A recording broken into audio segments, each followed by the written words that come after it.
নবীর দুরূদ পড়ে তারায় আল্লাহ পাকার ফেরেশতারা নবীর দরুদ পড়ে তারায় ইমানদারে পড়বে দরুদ ইমানদারে পড়বে দরুদ বলছে পড়ুয়ারে নবী গো আমরা গুনাহগারে দরুদ সালাম জানাই দরুদ সালাম জানাই নবীজির দরবারে নবী গো আমরা নবীর দুরুদ পড়ে যারা দয়াল নবীর আপন তারায় নবীর দুরুদ পড়ে যারা দয়াল নবীর আপন তারায় শাফায়াত করবে নবী শাফায়াত করবে নবী ময়দানে হাসরে নবী গো আমরা গুনাহগারে দরুদ সালাম জানাই দরুদ সালাম জানাই নবীজির দরবারে নবী গো আমরা গুনাহগারে ইউসাল্লুনা আলান নবী কোরআনেতে লেখা পাবিও ইউসাল্লুনা আলান নবী কোরআনেতে লেখা পাবিও মানলে কোরআন থাকবে সবাই মানলে কোরআন থাকবে সবাই রহমতের সাগরে নবী গো আমরা গুনাহগারে দরুদ সালাম জানাই দরুদ সালাম জানাই নবীজির দরবারে নবী গো আমরা গুনাহগারে জানাই আমরা গুনাহগারে আমরা গুনাহগারে জানাই আমরা গুনাহগারে নবী গো আমরা গুনাহগারে সকলে বলুন মারহাবা।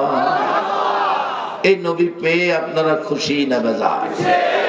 আজকে আমার সাবজেক্ট হলো পিতামাতা। পিতামাতা কি জিনিস বুঝাইছেন নবীজি। আমরা যে ধর্মে আছি ধর্মটার নাম ইসলাম। ইসলাম ধর্মের মালিকটা কে জানেন? সবাই কয় না। আল্লাহ নিজে বলেছেন ইন্নাদ দীনা ইনদাল্লাহিল ইসলাম। ইসলাম আমি আল্লাহর মনোনীত ধর্ম। এই মনোনীত ধর্মটার মধ্যে কি আছে? যেমন আমাদের দেশে একটা কথা আছে, মানুষ যদি লাইন ছাইরা চলে, আচার আচরণ ঠিক নাই, ব্যবহার ঠিক নাই, চলাফেরা ঠিক নাই, এর মানুষ দেখলে আরে হের কথা কইস না, এর কোন ধর্মকর্ম আছে? ধর্মকর্ম। তা আল্লাহ বলেন আমি একটা ধর্ম দিলাম, ধর্মটার নাম ইসলাম। আর এই ইসলাম ওয়ালাদের যে কর্ম হবে, কর্ম শিখানোর জন্য আমি আমার হাবিবকে পাঠাইলাম। আবার কোরআনে বলছে ওমাই ইউতির রাসূলা ফাকাদ আতা আল্লাহ, তোমরা আমার এই রাসূলের কথাগুলি মানো যদি আমি আল্লাহর ধর্ম ইসলাম বুঝে জান্নাতে যেতে চাও। কর্ম, কত সুন্দর কর্ম নবী শিক্ষা দিতেছেন। আপনার আজকে অনেক মানুষ বসে আছেন, দাঁড়িয়ে আছেন, আমার নবীর জীবনী কর্ম শিক্ষা দেয়। এক ইহুদি দাঁড়িয়ে আছেন, আলোচনা শোনেন। রাসূল বলেন ইহুদি তুমি বসো বসো। ইহুদি বলছে হুজুর এখানে বসার বিছনা নাই, মাটি, মাটিতে তো বসা যায় না। নবীজি, নবীর চাদর মুবারক, চাদর মুবারক, কর্ম শিখাইতেছেন নবী।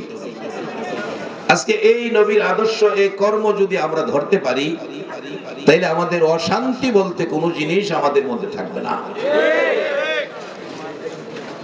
নবীজির চাদর মুবারক ডিল মাইরা দিলেন ইহুদিকে, ইহুদি আমার চাদরটা বিছায়া তুমি বসে পড়ো। ইহুদি চাদর হাতে নিয়ে চুমা খাইলেন আর বললেন ইয়া রাসূলুল্লাহ, ওগো আল্লাহর হাবিব, এ কি আপনার ব্যবহার, এ কি আপনার ভালোবাসা, এই আপনার আচরণ? আপনার চাদর মুবারক দিলেন, আমাকে জমিনে মাটিতে বিছায়া বসার জন্য। নবী গো, আমি শুনেছি আপনি নবীর চাদর মোবারকে জিবরাইল বসার অধিকার পায় না। যেই নবীর চাদরে জিবরাইল বসার অধিকার পায় না, সেই নবীর চাদরে আমি ইহুদি বসবো? চোখের পানি গাল বেয়ে বেয়ে ছাড়তেছে আর ডাকতেছে, ইয়া রাসূলুল্লাহ, এ কি আপনার আদর্শ? এ কি আপনার ভালোবাসা? এ কি আপনার ব্যবহার? আমার নবী বললেন, হ্যাঁ হুজুর, এ কি হবে গো আপনার উম্মতের ব্যবহার? রাসূল বললেন, হ্যাঁ। তাহলে আর দেরি নয় গো নবীজি, এখন আমার কালিমা পড়াইয়া মুসলমান বানাইয়া দেয়।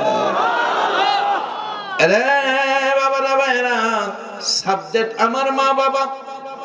এই সাবজেক্ট মা বাবা কি করতে হবে, কি পথে, কোন পথে, কিভাবে কি করতে হবে, হুকুম করলেন কোরআনে আল্লাহ, শিখাইলেন নবী মুহাম্মদুর রাসূলুল্লাহ। আমার নবী জিহাদে যাবেন, সকল সাহাবীদেরকে ডাকলেন, আসো তোমরা, আমি জিহাদে যাব, তোমাদেরকে সাথে নিয়ে যাব, যুদ্ধে যাব। সাহাবীরা সকলে আসলেন তৈয়ার হয়ে। একজন সাহাবী আসতে দেরি হয়ে গেল, অনেক দেরি অপেক্ষায় নবীজি সামনে এসে দাঁড়াইলেন। সাহাবী রাসূল বলেন, দেরি হলো কেন? চোখের পানি গাল বেয়ে বেয়ে ছেড়ে দিছে, আল্লাহর বন্ধু গো, মায়ার নবী গো, দয়ার নবী গো, হুজুর, আমাকে ছোট রাইখা আমার বাবা মারা গেছে, আমার ফ্যামিলিতে আমি আর মা ছাড়া কেউ নাই। নবীজি গো, আমার মা অসুস্থ, বুড়া মানুষ, মা অসুস্থ, ওষুধপত্র খাইতে হয়। হুজুর, আমি আমার মায়ের পাশে ওষুধগুলো সিরিয়াল করে রাখতে যাইয়া, মা ওষুধ খাবে, পানির প্রয়োজন। তখন মক্কায় পানির অভাব ছিল, পর্যাপ্ত পরিমাণে পানির ব্যবস্থা করতে যাইয়া, কারণ আমি ছাড়া আমার মার আর কেহ নাই দুনিয়াতে। হুজুর, মার যেন কষ্ট না হয় গো নবীজি, পানির ব্যবস্থা, ওষুধপত্র সিরিয়াল করে দিতে যাইয়া আমার একটু দেরি হয়ে গেছে। আমার নবীজি গাল মোবারক ভেসে গেছে। রে সাহাবী, কি বললি? তোর বাবা নাই, ছোটকালে মারা গেছে, মা ঘরে, বৃদ্ধা মা অসুস্থ, ওষুধ পানি ঠিক মতো দিতে যাইয়া তোর দেরি হয়েছে। সাহাবী রে, ও সাহাবী, যাস না, তুই জিহাদে যাস না। আমি কত ব্যথায় ব্যথিত রে সাহাবী, শোনো, আমি কত ব্যথায় ব্যথিত। আমার নবী বিশ্বের শান্তির নবী, কুল কায়নাতের রহমতের নবীজি, একবার বলুন আল্লাহু আকবার। কুল কায়নাতের রহমত আমার আপনার নবীজি যেদিন মায়ের পেটে তার শিব এনেছেন, তার থেকে 6 মাস পর, তার থেকে 6 মাস পর মার পেটে আমার নবীর বয়স 6 মাস। খাজা আব্দুল্লাহ ব্যবসার উদ্দেশ্যে বাহিরে গিয়েছিলেন, মদিনায় অসুস্থ হয়ে আব্দুল্লাহ ইন্তেকাল করেছে। তখন তো মোবাইলের যুগ ছিল না, টেলিফোনের যুগ ছিল না, লোকের মাধ্যমে খবর আনা নেওয়া করত। দাফন করে ফেলেছে, এদিকে 6 মাস বয়স আমার নবী মায়ের পেটে, আমার নবী মায়ের পেটে 6 মাস বয়স। আসতেছে খবর নিয়ে এক লোক মদিনা থেকে মক্কায় আইসা, রাস্তার পাশে বাড়ির সামনে আব্দুল মুত্তালিবকে পেয়ে ডাকতেছেন, চাচা আপনার নাম কি? আমার নাম আব্দুল মুত্তালিব। আপনার ছোট ছেলের নাম কি? ছোট ছেলের নাম খাজা আব্দুল্লাহ। চাচা, আপনার ছোট ছেলে আব্দুল্লাহ মদিনায় ইন্তেকাল করেছে, বলুন সন্তানের ইন্তেকালের খবর বাবা যদি পাই গো, বাবা খুশি হয় না ব্যথা পায়? আব্দুল মুত্তালিব বসার থেকে বুড়া মানুষ দাঁড়াইয়া গেছে, কি খবর শোনাইলি রে, কি খবর শোনাইলি? আমার আব্দুল্লাহর স্ত্রী আমেনার পেটে বাচ্চা। আব্দুল্লাহর ভাগ্য হলো না রে বাচ্চাটা একটা নজর দেখার জন্য। খাজা আব্দুল মুত্তালিব কাঁদতেছে সন্তানের ব্যথায়। কিভাবে এই খবরটা আমেনার কাছে পৌঁছাবে? আব্দুল মুত্তালিব খুঁজে পাচ্ছে না, কোন রাস্তা দিয়ে বোঝাইবে। ঘরের দিকে আসতেছে, ঘরের দরজায় আয়েশা দাঁড়াইয়া দেখে মা আমেনা পেটের উপর দিয়ে কাপড়ের উপরে হাত বুলাইতেছে, গুনগুন করে কি যেন বলতেছে, ডাকতেছেন আব্দুল মুত্তালিব। কি বলে এখন এই অবস্থায় জিজ্ঞেস করব? জিজ্ঞেস করতেছে, আমেনা গো, পেটের উপর কাপড়ের উপর হাত বুলাইয়া কি যেন বলতেছো, কি ঘটনা আমি বুঝতে চাই। আমেনা মুস্কি হাসিতে বললেন, শ্বশুর আব্বাজি, কে যেন রাত্রে আমাকে খবর দিল আমি আমেনার পেটে আখিরি নবী এসেছে। বাবাজি, আমি আখিরি নবী পাইয়া খুশি হইয়া পেটের উপরে কাপড়ের উপরে হাত বুলাইয়া আমি আখিরি নবীর মায়া করতেছি। আব্দুল মুত্তালিব বলেন, এই অবস্থায় কেমনে বলবো তোমার পেটের সন্তান এতিম হয়ে গেছে? বলার সাহস পায় না, কি বলে বলবো। অনেকক্ষণ এই অবস্থা দেখে মা আমেনা ডাকতেছে, শ্বশুর আব্বাজি, আপনি কেন কাঁদতেছেন? আপনার কি সমস্যা গো বাবা? এত কান্না, আপনার চোখে পানি, গাল বেসে গেছে, দাড়ি ভিজে গেছে, বুকের জামা ভিজে গেছে, কি ব্যথায় কান্দেন? এবার আব্দুল মুত্তালিব একটা চিৎকার মারছে, আমেনা, আমেনা গো, যে আখিরি নবীরে পেটের ভিতরে রাইখা উপর দিয়া দূর করো, স্নেহ করো, মায়া করো। আমেনা গো, আমি কেমনে বলবো গো তোমার পেটের আখিরি নবী এতিম হইয়া গেছে। মা আমেনা গাল বেবে চোখের পানি ছাড়ে, ওগো আমার আখিরি নবীজি। বাবা বলে কারে ডাকবা গো বাবা? আমার নবী, আমার আল্লাহর মনোনীত ধর্ম ইসলাম, জান্নাতে যাওয়ার ধর্ম ইসলাম। মানুষ হিংসা বিদ্বেষ ছেড়ে মিলেমিশে থাকবে, এই পরিবেশ ইসলামে, এই শান্তির ধর্ম ইসলাম। ঝগড়াঝাটি নাই, হিংসা বিদ্বেষ নাই, দলাদলি নাই, কারো সম্পদ আত্মসাৎ করা নাই, মিথ্যা কথা নাই, মাফে কম দেওয়া নাই। সেই ধর্মটা যাকে দায়িত্ব দিলেন বোঝানোর জন্য, সেই নবী দুনিয়াতে আসতেছে গো। 6 মাস বয়সে মার পেটে বাবা হারা হয়ে গেছে। আজকে সেই নবীর উম্মত হইয়া এই ইসলামটা বুঝে শুনে নবীর কথাগুলো মানা, বলুন আমাদের দরকার আছে কিনা? বাবারা আসুন, আমার নবী আসতেছে দুনিয়াতে, আমার নবী আসবেন রবিউল আউয়ালে। মার কোলে তাশরিফ এনেছেন। মা আমেনা বলেন, আমি কোলে লইয়া বসে আছি, বারবার তাকাইয়া দেখি আমার এতিম এত সুন্দর, মন কয় যেন আকাশের উদিত সূর্যটা আমার কোলে নেমে এসেছে। মা আমেনা বারবার সন্তানের দিকে তাকাইয়া চোখের পানি ছেড়ে ছেড়ে কাঁদছে। আব্দুল্লাহ গো, একটা নজর দেখা গেল না। এবার আমার নবী, এতিম নবী, শিশু নবী, মার মুখের দিকে তাকিয়ে তাকিয়ে মাকে দেখছে, মার দিকে তাকিয়ে তাকিয়ে দেখছে। মাঝে মাঝে দুইটা ঠোঁট নাড়তেছে, কি যেন বলবেন। মা আমেনা কাঁদতেছে, বাবা মুহাম্মদ, ও বাবা, ঠোঁট নাড়াইতেছো, কিছু বুঝি বলবা? এটাই বুঝি বলবা? মাগো, আমার বাবা কই? বাবা, প্রশ্ন করো না, তোমার বাবা দুনিয়ায় নাই। কুলে লইয়া আমেনা কান্দে। আমার নবী, শিশু নবী, মার চেহারার দিকে তাকিয়ে আছে, ঠোঁট দুইটা নাড়তেছে। আমেনা বলেন, কি বলবো গো বাবা? এটাই বুঝি বলবা? মা গো, তুমি আমারে কোলে নিয়ে বসে আছো, আর তো কেউ কোলে নেয় না, আর তো কেউ আমারে দেখতে আসে না। ও গো মায়ার নবী, মক্কার নবী, মদিনার নবী, মক্কায় যদি তোমারে কেউ দেখতে নাও আসে গো, হবিগঞ্জের জমিনে তোমার পাগলেরা 1400 বছর পরে বসে আছে। আল্লাহ, ইয়া রাসূলুল্লাহ, সুন্নাতুল জামাত,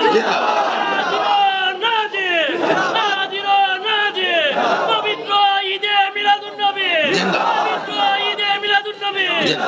মাশাআল্লাহ, মারহাবা, মুহাব্বতে পড়ুন, আল্লাহুম্মা সাল্লি আলা সাইয়্যিদিনা মুহাম্মাদ, আল্লাহুম্মা সাল্লি আলা সাইয়্যিদিনা মুহাম্মাদ, নাবিয়ানা শাফিয়ানা মাওলানা মুহাম্মাদ, নাবিয়ানা শাফিয়ানা মাওলানা মুহাম্মাদ।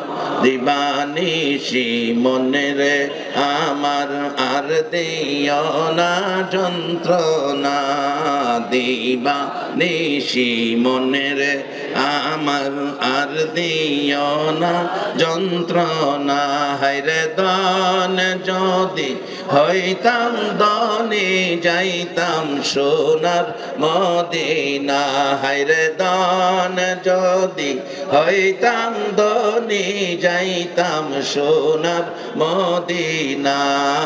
আল্লাহুম্মা সাল্লি আলা সাইয়্যিদিনা মুহাম্মাদ, আল্লাহুম্মা সাল্লি আলা সাইয়্যিদিনা মুহাম্মাদ, নাবিয়ানা শাফিয়ানা মাওলানা মুহাম্মাদ, নাবিয়ানা শাফিয়ানা মাওলানা, বালাগাল উলা বিকামালিহি কাশাফাদ দুজা বিজামালিহি, হাসনাত জামিউ খিসালিহি সাল্লু আলাইহি।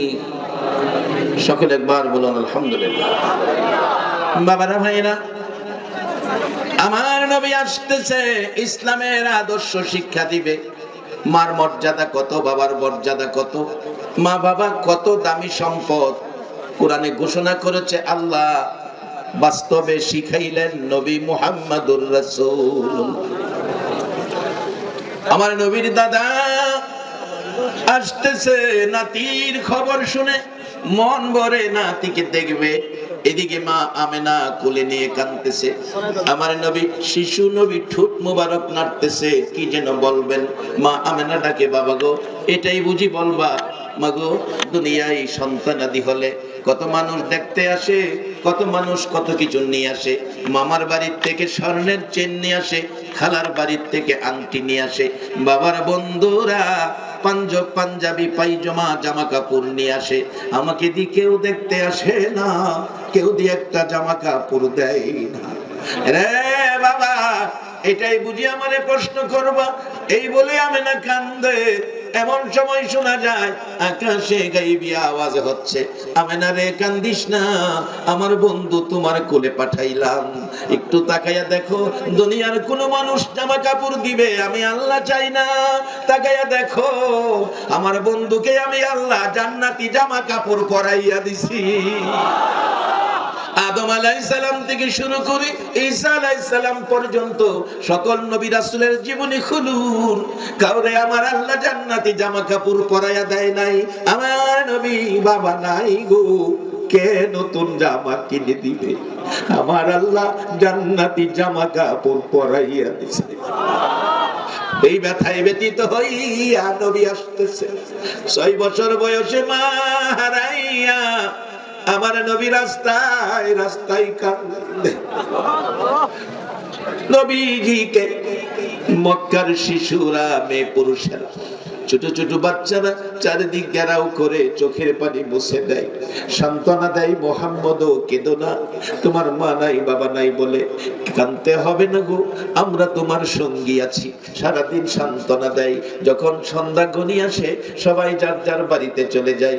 মা নাই বাবা নাই, নবীরে কেউ নাই। আমি জানতে চাই, আজকে যদি শিশু নবী দুনিয়ায় থাকতো, এই 6 বছর বয়সে মা হারা বাবা হারা ব্যথা লইয়া যদি আপনাদের চৌধুরী বাজারে দাঁড়ায়া দাঁড়ায়া কাঁদতো গো, এই নবীরে কুলে করে নেওয়ার মানুষ এই ময়দানে আছেন কিনা? মাশাআল্লাহ, নারে তাকবীর, নারে রিসালাত। একটু হাতটা তুলে আমার আল্লাহরে দেখান, আমরা কুলে নিতাম। আল্লাহ তুমি দেখো, তোমার নবীর পাগল গুলো আজকে নবীকে মায়া করে কুলে নেওয়ার আশায় হাত তুলেছে। আল্লাহ একটা রাত্রে এই নবীকে ঘুমের ঘরে স্বপ্নে দেখাইয়া দিও। মাশাআল্লাহ, খুশি হলাম। এই এলাকায় আল্লাহর বন্ধু যার প্রেমে কুল কায়নাত, সে নবীর আশেক পাগল এই জমিনে রয়ে গেছে। আল্লাহ এই জমিনের উপর তোমার রহমত, শান্তি, বরকত দিয়ে ভরপুর করে দাও। আমার নবী মা নাই বাবা নাই, এই ব্যথায় ব্যথিত নবী শিক্ষা দিলেন কি? শিক্ষা দিলেন কি? সাহাবী বলছে, হুজুর আমাকে ছোট রাইখা বাবা মারা গেছে গো, আমার বাবা নাই। এই সংসারে আমি আর আমার মা, অসুস্থ মা, বুড়া মানুষ, মাকে ওষুধপত্র সিরিয়ালে দিতে যাইয়া বাবা নাই গো। আমি ছোটকালে আমার বাবা মারা গেছে, মা অসুস্থ, পর্যাপ্ত পরিমাণে পানি সংগ্রহ করে দিতে যাইয়া, ওষুধপত্র বুঝাইয়া দিতে যাইয়া, হুজুর কারণ আমি জিহাদে যাব, যুদ্ধে যাব, ফিরে আসতে পারি কিনা বিশ্বাস নাই, আমার মার যেন কষ্ট না হয়, সেই ওষুধপত্র পানি দিতে যাইয়া আমার দেরি হয়ে গেছে। আমার নবী গাল ভাসাইয়া কান্দে, সাহাবী রে যাইস না, যাইস না, যাইস না রে, জিহাদে যাইস না।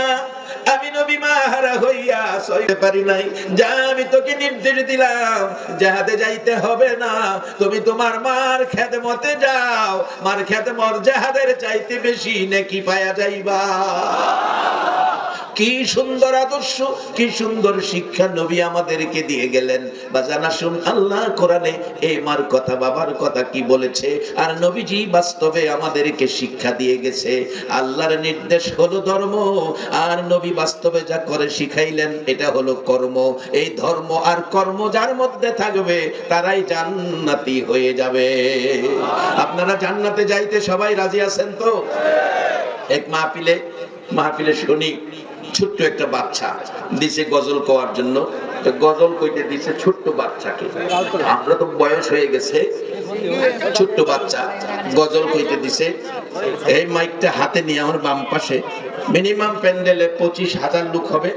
বাচ্চাটা এই প্যান্ডেলের বাম পাশে স্টেজে আমার বাম পাশে মাইকটা হাতে নিয়ে ছোট্ট বাচ্চা গজলে টান দিছে, জান্নাতের চেয়ে দামি আমার মা, মা গো জান্নাতের চেয়ে দামি আমার মা। মার দাম জান্নাতের চেয়েও, সবাই দি কয় না, ভয় পাইতাছেন? আমি তো বলছি, আমি তো কোরআন হাদিস থেকে ফেজ ভাঙ্গা দিব, জান্নাতের চেয়েও মায়ের দাম। একবার বলুন আল্লাহু আকবার। জান্নাতে যাইবার লাগে মানুষ নামাজ পড়ে, জান্নাতে যাইবার লাগে মানুষ রোজা রাখে, জান্নাতে যাইবার লাগে এক কথা মানুষ ইবাদত করে। ইবাদত করার একটাই তো আশা, জান্নাতে যাইতে। আল্লাহ বলছে কোরআন শরীফের মধ্যে, ইয়া আইয়ুহাল্লাযীনা আমানু উরকাউ ওয়াসজুদু ওয়াবুদু রাব্বাকুম। ও পৃথিবীর ঈমানদার মেয়ে পুরুষ, তোমরা রুকু সেজদার মাধ্যমে রবের ইবাদত করো, অর্থাৎ ইবাদত। এরপরে জান্নাত দেলাইবো কয় না, আটকায় রাখছে জান্নাত। ইবাদত করতে পারবেন কিন্তু জান্নাত পাইয়া লাইছেন, এখানে এরকম কোনো আশ্বাস দেয় না। এরপরে কি কয়, আফআলুল খায়রা, ভালো কাজ করো, ইবাদতের পরে ভালো কাজ করো, তাইলে কি হবে, লাআল্লাকুম তুফলিহুন, তুমি সফল কাম, তুমি জান্নাতি। এখন আল্লাহ কোরআনে বলছে, ওয়া কাদা রাব্বুকা আল্লা তা'বুদু ইল্লা ইয়া ওয়া বিল ওয়ালিদাইনি ইহসানা। ইবাদত করো এক আল্লাহর, আর খেদমত করো মা বাবার। ইবাদত আছে, মা বাবার খেদমত নাই, খেদমত আছে ইবাদত নাই, তাহলে আপনার জান্নাত নাই। মা বাবার খেদমত, আল্লাহর ইবাদত, দুইটা যদি একত্রিত থাকে তাইলে আপনি জান্নাতি। ইবাদত বহুত করছেন, মার মনে কষ্ট দিবেন, আপনার জান্নাত নাই। কারণ রাসূল হাদিস শরীফে বলেছে, মায়ের পায়ের নিচে সন্তানের কি কি, সবাই কোন? আচ্ছা এবার বাস্তবে যান। এই যে বাচ্চা ছেলেটা গজল কইলো, জান্নাতের চেয়ে দামি আমার মা, মা গো জান্নাতের চেয়ে দামি আমার মা। এই মায়ের পায়ের নিচে যদি জান্নাত হয়, তাহলে জান্নাতের চেয়ে মার দাম বেশি না কম? বাবারা ভাইয়েরা, এই মারে কষ্ট দিও না। কেমনে কষ্ট দাও গো? প্রচন্ড শীতের মধ্যে তোমার আমার বয়স যখন 4 মাসের বাচ্চা ছিলাম, 5 মাসের বাচ্চা ছিলাম, শীতের রাত্রে কম্বল গায়ে দিয়ে লেপ গাই দিয়ে খাতা গাই দিয়ে সবাই ঘুমিয়েছে। বাচ্চাটা রাত্র 3টায় প্রস্রাব পায়খানা করেছে। বাচ্চা তো বলতে পারে না, ঘোরাঘুরি করে সমস্ত শরীরের মধ্যে পায়খানা ভরাইছে। দুর্গন্ধ ঘরের মধ্যে থাকার মতো না। দাদি পাশের রুমে ঘুম থেকে উঠে নাকে কাপড় দিয়া বলছে, দুর্গন্ধ কে পায়খানা করে দিল? ঘরের ভিতরে বিছনায় পায়খানা সাধারণত বাচ্চারাই করে, আবার এক বয়সে বুড়া হয়ে গেলে অসুস্থ বুড়া মা বাবা বিছনায় প্রস্রাব পায়খানা করে। কি বলেন?